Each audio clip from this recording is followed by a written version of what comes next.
Welcome to Face to Face. This is a show about change and about what's next. It's a show that wants to ask questions, peel back the layers of our average everyday experience, and go beyond scratching the surface. We interview amazing people with incredible ideas and stories who have done wild, weird, and wonderful things. Remember that imagination shared creates collaboration, and collaboration creates community, and community inspires social change. I'm David Peck, and this is Face to Face.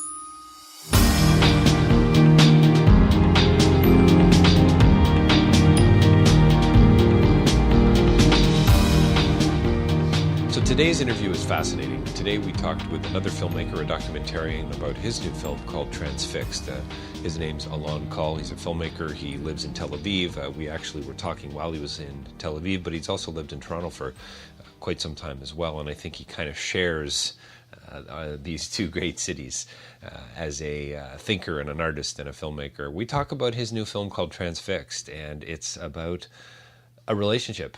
It's about an unusual and unconventional love story, and I think you're going to find not only the interview fascinating, but you're going to find the film quite fascinating as well. And I think, Alon talks about how his horizons were opened as he went through the process of making this movie. And so, as you all know, with Face to Face and the work that I do with So Change and so on, it really is based on this idea of listening to others. So I hope you enjoy it. Don't forget davidpecklive.com for more interviews, and check out the film. I hope you enjoyed the interview with Alon, but check out the film Transfixed, and it's coming soon to a theater near you. Well, welcome to Face to Face. We are joined via Skype again today by another very special guest, a filmmaker from Tel Aviv, from Israel.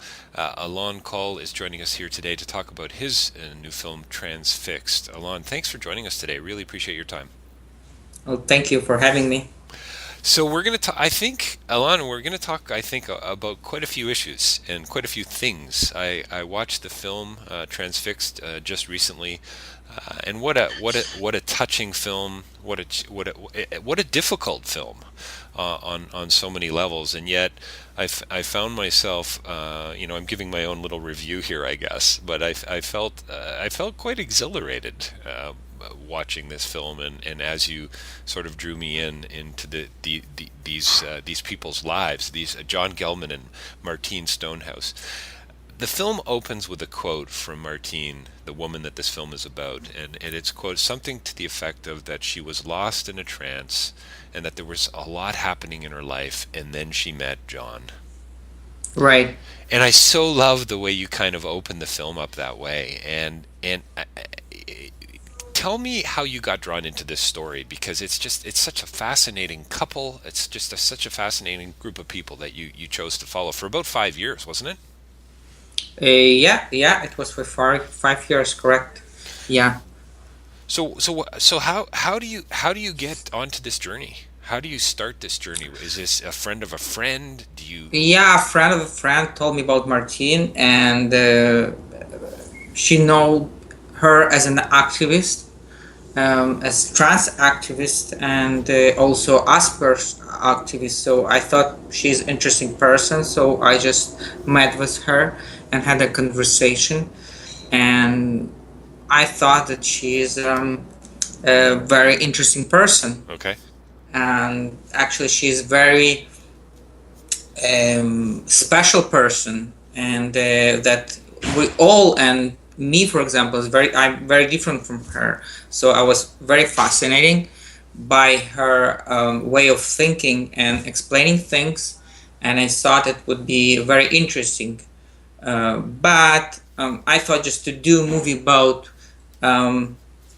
activism, for me, I didn't know how I would do it. So I'm more interested in, personal stories and way to tell story. I think the best way to tell, the personal story of the person.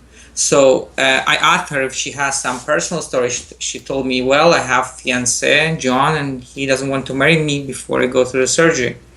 So I thought, okay, there's a very interesting story. And I met John as well, and I saw them together, and I thought that they have very special kind of relationship and so I thought I just started to shoot them immediately. So just to be, for those of us who haven't, maybe for those of the listeners who haven't seen the film, this is about a woman who's going through a gender reassignment surgery, who suffers from Asperger syndrome. Her boyfriend and fiance, as you film, also suffering from Asperger's and Tourette's syndrome, and some of the challenges that they face relationally, with the medical community, with the Ontario government, even. And this is where you said earlier, Martine is did you say a trans activist, but also an activist on behalf of Asperger's syndrome as well? Right. Yeah, exactly what I said. Yeah. So why did you not think that you wanted to make a film about activism necessarily, but you wanted to make more, you're, as a filmmaker, you're more drawn to the personal story. They're kind of linked though, right? Of course they are linked. Yeah, but I thought that although the activism of Martine is very interesting, but it would be dry story that would be hard. It's kind of, it's distant. You don't understand exactly before you meet the person, and if you don't go, in shoes of this people, you don't understand what does it mean. So for me, it was very, very important that people will understand them through, very special, experience of, kind of joining them and working with them, through their problems and everything.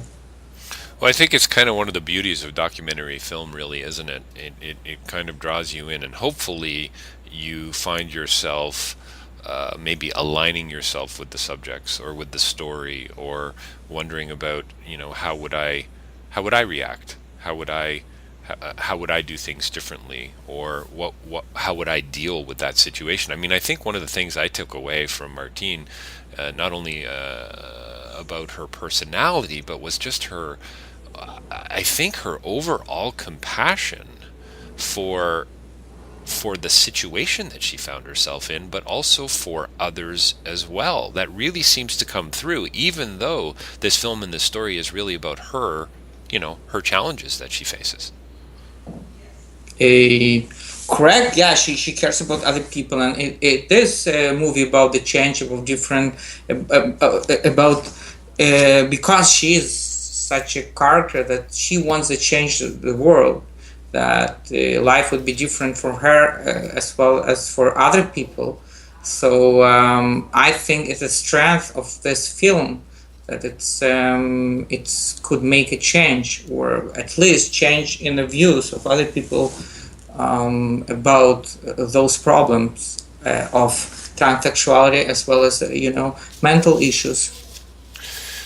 Alon, did it ever come up in the filming? I mean, you followed them, I would imagine, pretty closely for that period of time, and some of the images and some of the situations that you find yourself in must have been very uncomfortable, it seems to me, as a filmmaker. And how do you know when to turn the camera off and to step outside of a situation? But did you ever, from others, hear the words abnormal versus, and I thought it was really an interesting choice on your part to use the word unconventional. And I think even Martine, uses that when she's talking about their wedding near the end of the film. And I just thought it was really delightful, and what a helpful distinction to make, because I think, I guess what I'm talking about is our desire as viewers to immediately make a judgment call, right? Yeah, I think so. Do you know what I mean? Do you know what I'm talking about? Or Yes. I understand that it's very, very good definition between abnormal and unconventional. Yeah, you made it right definition. And when I met actually Martine, I thought that immediately that she grabbed my attention and interest because she was so different. So from me, I thought that I'm pretty bizarre person. I don't know, but after meeting her, I thought, okay, there's somebody that different from me, and on a logical level, I cannot understand her, Right. or I just can't accept her because she's so different. She thinks differently, Yep. she acts differently. So the way to understand her is just to understand that people are not like you. You cannot judge people according to just your experience. Right. So for me it was like that, because I'm actually gay person, and I'm used to be immigrant and in Israel as well as in Canada, and I thought, so sometimes you see that other people, they don't get you as you want or you meant, but and then I met Martine and I thought, okay, Martine thinks differently, she has different kind of people with Asperger, they have different kind of mind. And also being transsexual person is all other issue, right? That comes through, all difficulties come with this. So I thought it opened my horizons actually. So I thought that I would like to share with other people this understanding that sometimes you don't understand people, but you need to accept them, or it's good idea to accept them how they are. Did you find, as you were making the film and your crew that you had with you, did you find that you guys were going through a shift even? Your understanding of transsexuality, your understanding of sexuality, your understanding of these kinds of issues, Asperger's and so on. I mean, I would imagine the filmmaking process must be pretty transforming every film you make. I would think anyway. Oh yeah. Is that an understatement, Alon? Yes. So yeah, I think that making of this movie actually changed my understanding, also not just mine, but other crew members too, and it was very actually important experience for me, to understand what is to be transsexual or transgender, and what is to be on autistic spectrum, and yeah. So yeah, go ahead. No, I was just going to say it's what's so utterly brilliant about great art, about great film, about great books and poems and so on. It allows us into, if we're willing, if we're open, if we're willing to embrace the filmmaker's vision and so on, it allows us into other people's lives in a way that we just probably aren't going to have access to if we stay within our own kind of circles and communities. And isn't that the definition of a closed system? You know what I mean?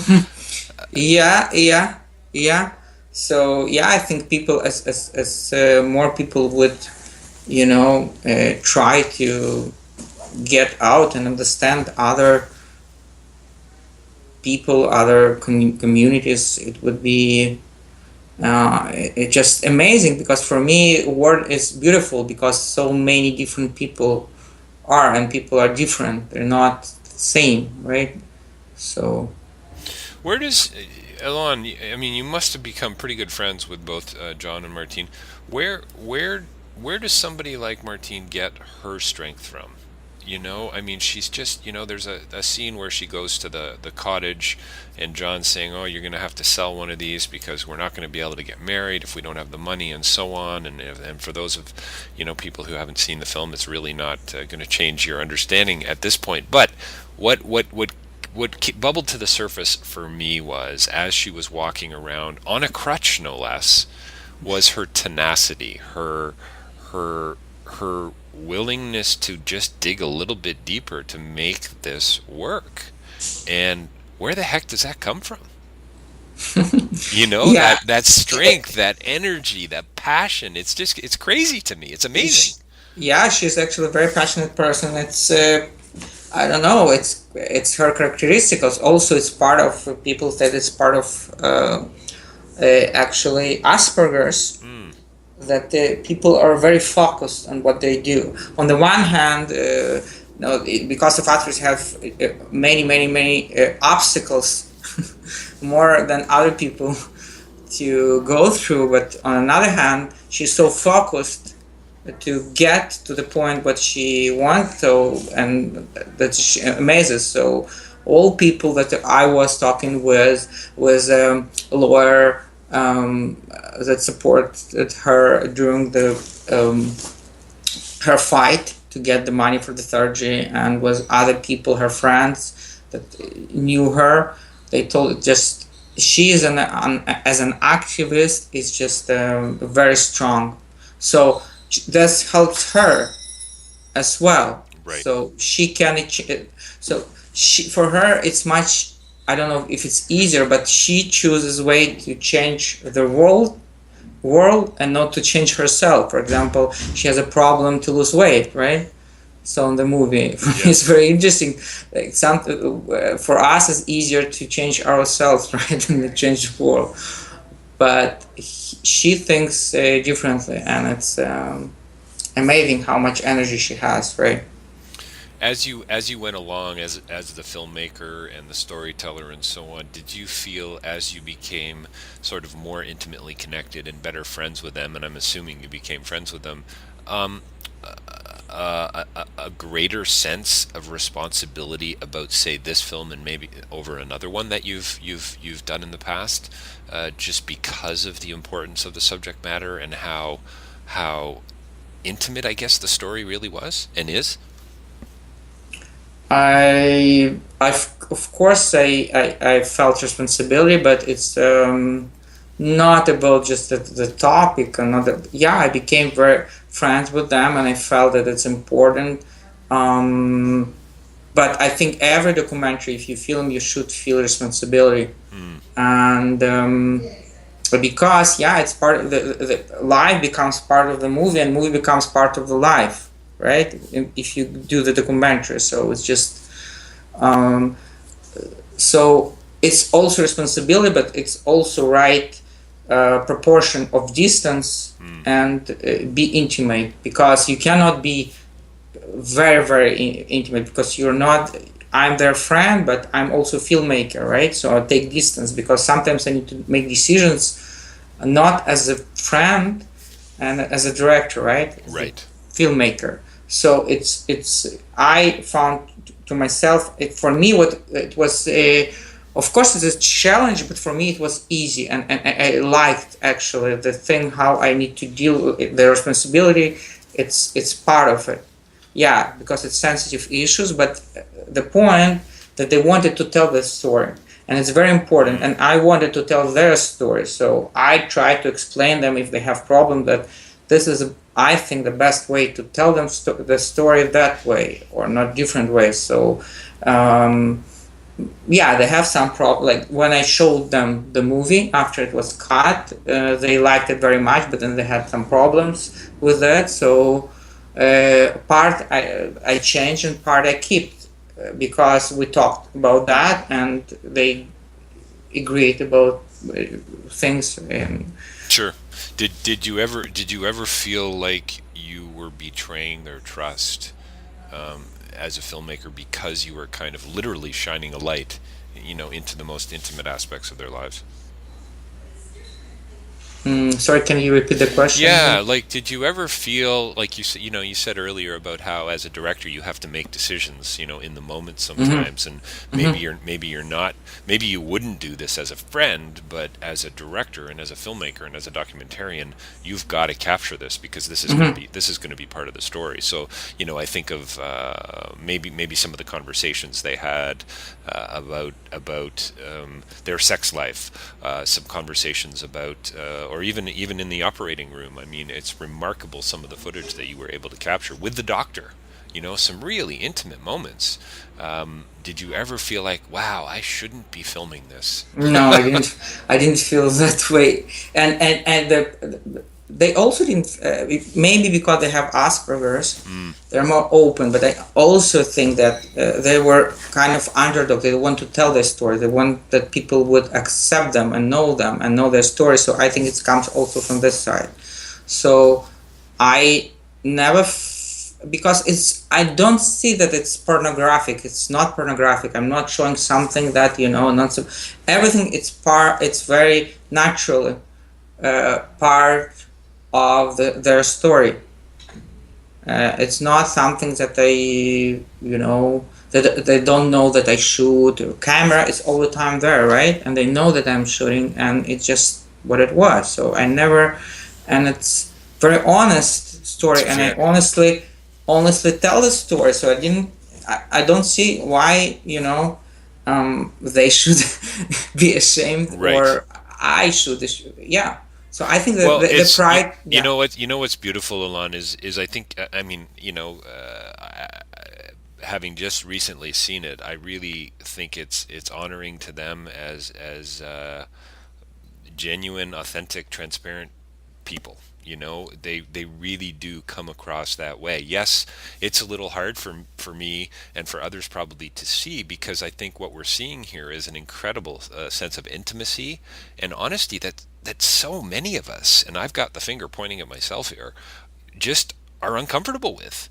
We have trouble being that honest. We have trouble talking this way with others. And there's a beautiful moment in when Martine is talking just about before the gender reassignment surgery, and I don't know why she felt she had to say it, but she said something to the effect of, "It's no one's fault. It's just the way things are." These moments are actually, yeah. And there's something profoundly wise and inclusive about that. And it's not her saying, "Oh, well, therefore I'm not going to do anything about it." Actually, on the contrary, yes, this is the way things are, but damn it, I'm going to fight back. And I'm going to make a difference. And I'm going to become an activist. And I'm going to get married. And it's just, and the list goes on. And I mean, she's quite remarkable, quite a remarkable person. She is. Yeah. I actually, I love her, very much because of this, all the stuff all the characteristics that she has, and she's very intelligent, and yes, even philosophically, she understands the life, and she went through a lot of things, and she learned how to fight and how to get things done, actually. So tell me about a little bit more about yourself. So filmmaker. Do you, like Martine, want to change the world? Is that why you make movies? Is that why you're a documentarian? I would love to change the world, but yeah, with years, I don't know if I would able to change the world, but at least I would like to, that people would open horizons of other people. So I don't know if we can change the world, but I think we can change, how people think and how people get things done. And yeah, like Martine believes, I'm practical. I think that practical thinking also very important. How Martine, she achieved things by fighting. Is it about the dialogue for you? Is it about the conversation? So a film like this, you make a film like this, it goes out there, it shows at film festivals, it's reviewed. Is the hope that there is going to be a conversation that will continue Yes. Yes, exactly. It's for me, it's a dialogue. Yeah, because some people, I get all the some response are really great, but some response, or it's still, like transphobic or something like that. So dialogue. And as I was showing films at festivals, and it were very deep conversation actually after the movie, Q&A questions. So people were asking, and I felt that what I wanted, that people that watch the movie, they ask themselves questions, and and it's important that people would think and ask questions Um, And go a little deeper. yeah, go deeper. Yeah, Have exactly. did and would you say you're pretty happy, pretty pleased with the response to the film? Most people have been receptive. You sort of mentioned there just a few minutes ago that there were some people who did push back and did challenge. I mean, John talks about their first marriage, they get married twice, a Yes. Christian wedding and then a Jewish wedding, which I just thought was hysterical on so many levels. But John's line, his the transparency and the authenticity of his reaction about some people being upset that they got married as Christians. Yes, yeah, actually it's part of Asperger's too. So it's Mm. so yeah, he was pretty direct. He Yeah, was and he was he very was upset, so honestly upset, he was because very he doesn't understand how things works, mm, right? Socially wise. So they're very direct, and they think things should be fair and straightforward, right? mm. So it's complex for him was to understand that sometimes if you even why wedding is Christian without even Yeah, why was that a problem? Yeah. yeah. And did you find though that most people who responded to the film, whether it was at film festivals or school showings or whatever it was, did you find most people were pretty responsive Yeah, sure, and very and and responsible. and welcoming to the story overall? Yeah, yeah, Yeah. very welcoming I for mean, most people. I don't care where you stand from a philosophical level. I don't know how you can't be won over by Martine. Yeah, yeah, I also don't understand, but Don't you agree? Like, I I mean, do agree. I I do mean, you agree. start you I start to do watch. agree. I Yeah, actually, I'm sure yeah. you do. I'm sure you do. But it just that her. I continue to, and I will continue to tell people about this film and to marvel at her passion and her tenacity and her desire to make a difference.